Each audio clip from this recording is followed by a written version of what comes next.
dessous de la brouille entre les deux hommes. Voici pourquoi le président Laurent Gbagbo refuse de recevoir Blé Goudé, le cuisinier. Deuxième partie est fin. J'étais le cuisinier, j'étais le scelleur, j'étais le blanchisseur, j'étais le coiffeur. Si vous rencontrez quelqu'un à Abidjan qui dit que celui qui préparait pour Gbagbo en prison, c'est un menteur. Il y avait un seul cuisinier à ce pays qui s'appelle Charles Blé Goudé. Hello, good morning. Good afternoon. Good afternoon. I want to ask you about something about an ex-prisoner which named Blé Goudé. I don't know what are you talking about. Blé Goudé, which talk about j'ai coiffé Gbagbo, j'ai fait la cuisine pour Gbagbo, I don't know, sir. j'ai lavé Gbagbo. Sir, I want to know is it true? we are working with security and Yes. We don't have this kind of information. Okay, thank you. You're very welcome. Have a good day. Okay, good day. La vérité sur le palabre Gbagbo-Blé Goudé tire sa source de leur séjour à la prison de Scheveningen aux Pays-Bas.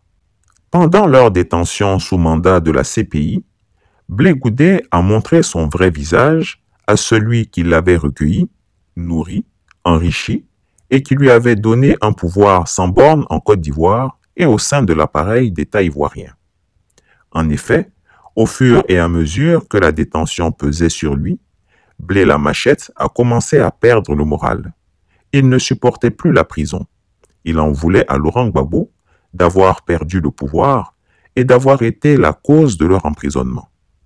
N'affirme-t-il pas à longueur de journée qu'il est allé à la CPI à cause et pour le président Gbagbo?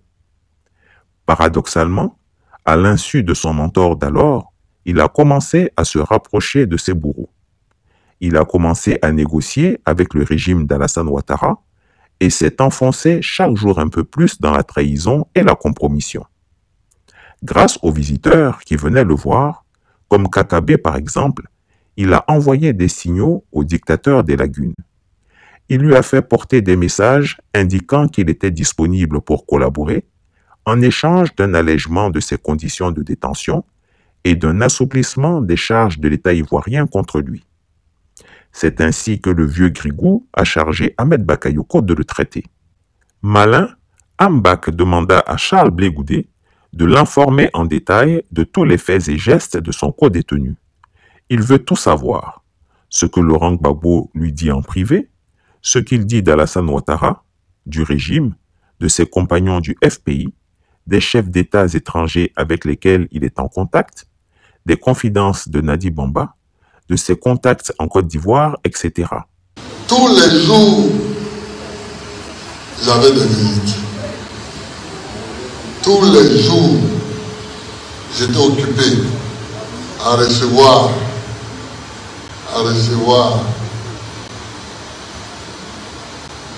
Ma petite femme, là, n'est pas là, elle n'est pas ici. Nadi, il faut la remercier.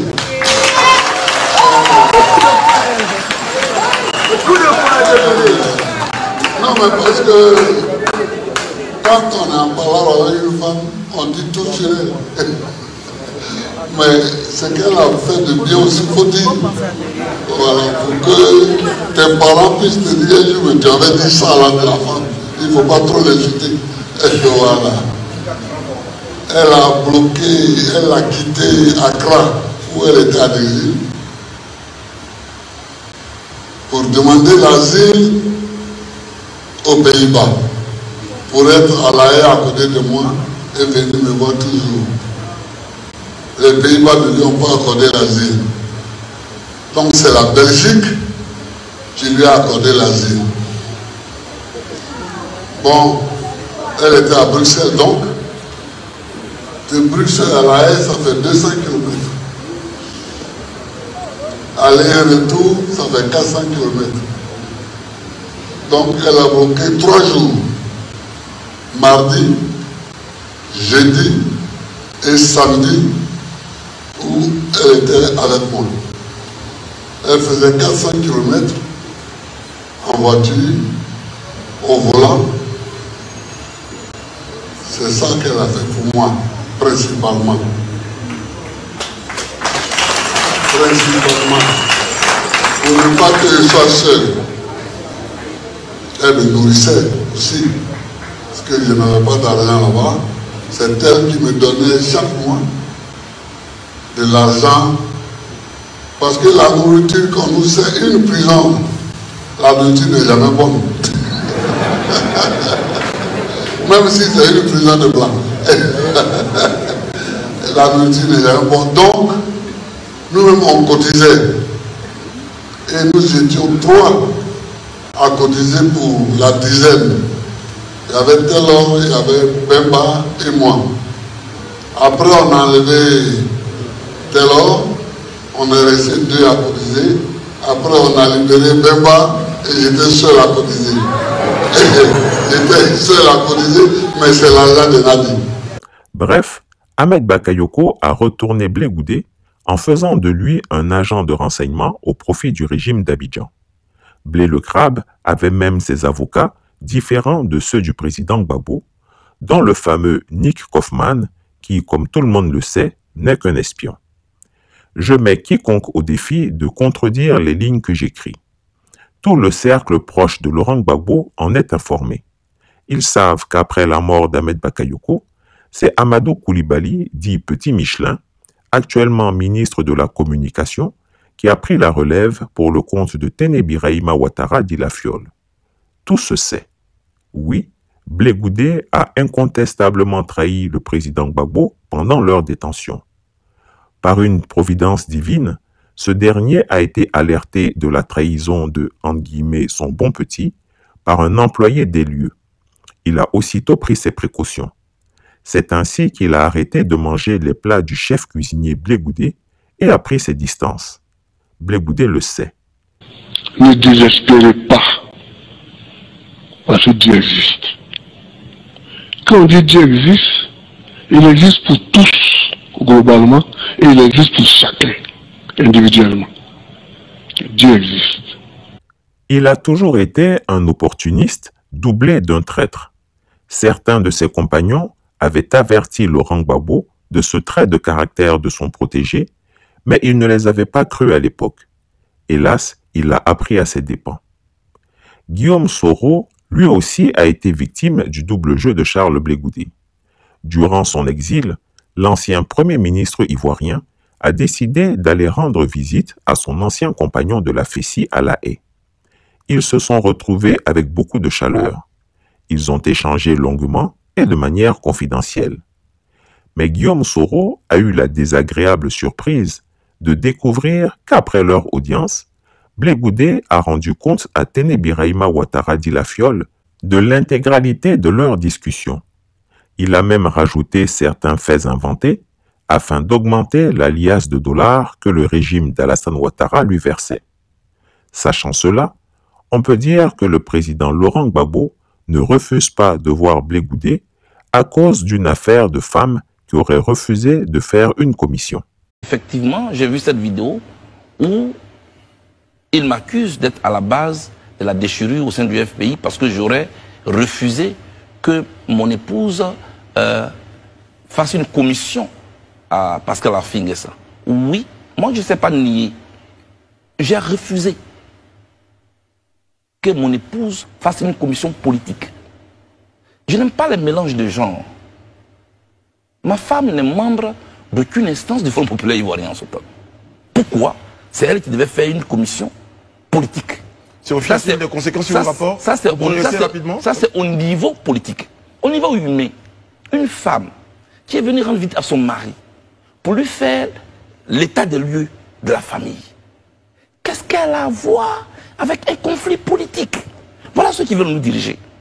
J'ai dit non hier et aujourd'hui je dirai non. Si vous voulez que ma femme fasse une commission politique, vous me dites à moi d'abord. C'est ma femme. Vous ne parlez pas à ma femme dans mon dos, même si je suis petit. Je ne l'accepte pas. Je ne l'ai pas accepté hier. Je le refuse. Je ne veux pas mêler ma femme à ce qui ne nous regarde pas. Nous ne sommes pas membres du Front populaire ivoirien. Il y a une crise. Je souhaite et je suppose qu'il y a un mécanisme de règlement des crises. Et puis M. Demba Traoré, lui, il n'a pas de femme. Pourquoi sa femme ne peut pas faire la commission? Et c'est la mienne qui doit faire une commission. En fait, on voulait tout faire pour me mêler à ce conflit et venir dire aux Ivoiriens que je suis impoli. Non, j'ai fait la différence entre ce qui est familial et ce qui est politique. Alain Isabelle, et cela soit clair. Oui, mais Charles Bégoudé, allez s'il vous plaît, vous revenez tout de suite. Donc ça ne peut pas être la cause. Puisque de 2015 jusqu'à 2019, j'étais tranquille le président Gbagbo, c'est moi qui ai fait le bagage quand on quittait le 1er février la prison. Non, le président Gbagbo refuse de parler à Charles Blé Goudé à cause de sa trahison vis-à-vis de lui. Ceux qui connaissent l'ancien président savent que c'est un homme qui peut tout pardonner, sauf la trahison. Il a donc classé Blé Goudé dans la même catégorie qu'Afin Guessan, car ces deux perfides l'ont trahi.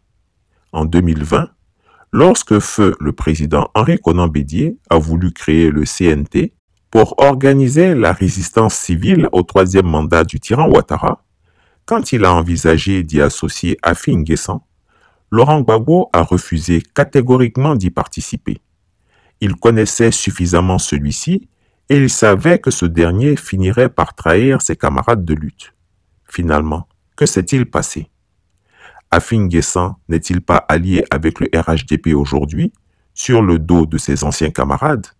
À l'heure actuelle, il est manifeste, au regard de tous ces résultats, que le parti au pouvoir a consolidé ses bases en 2022.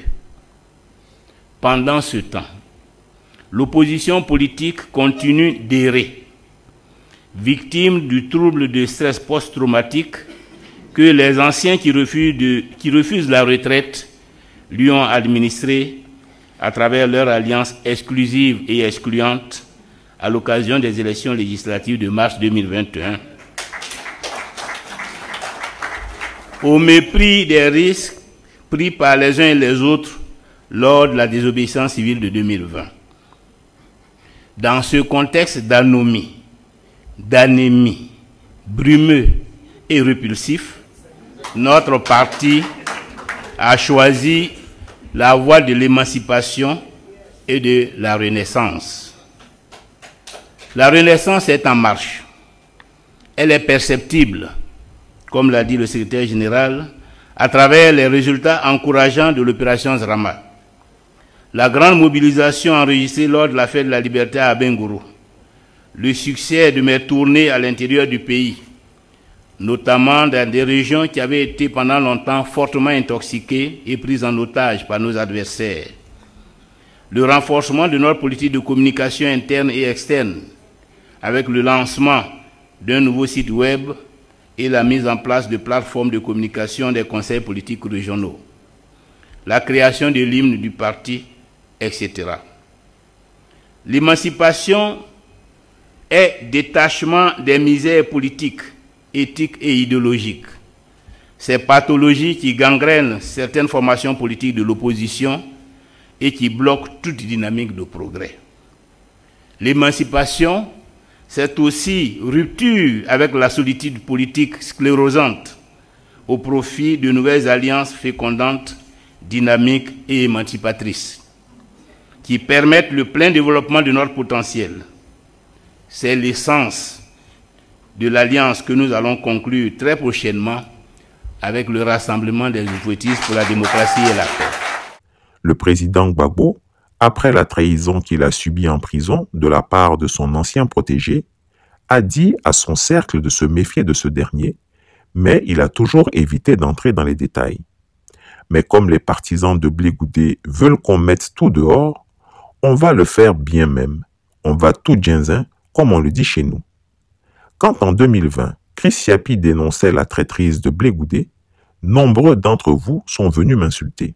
Aujourd'hui, à tout bien considérer, n'avais-je pas eu trop tôt raison? Chris Yapi vous le révèle maintenant et insiste pour dire que depuis son retour, Blé Goudé reçoit de l'argent de la présidence ivoirienne sur ordre du dictateur des Lagunes. Que Blé Goudé vienne démentir cela et j'irai plus loin dans les révélations.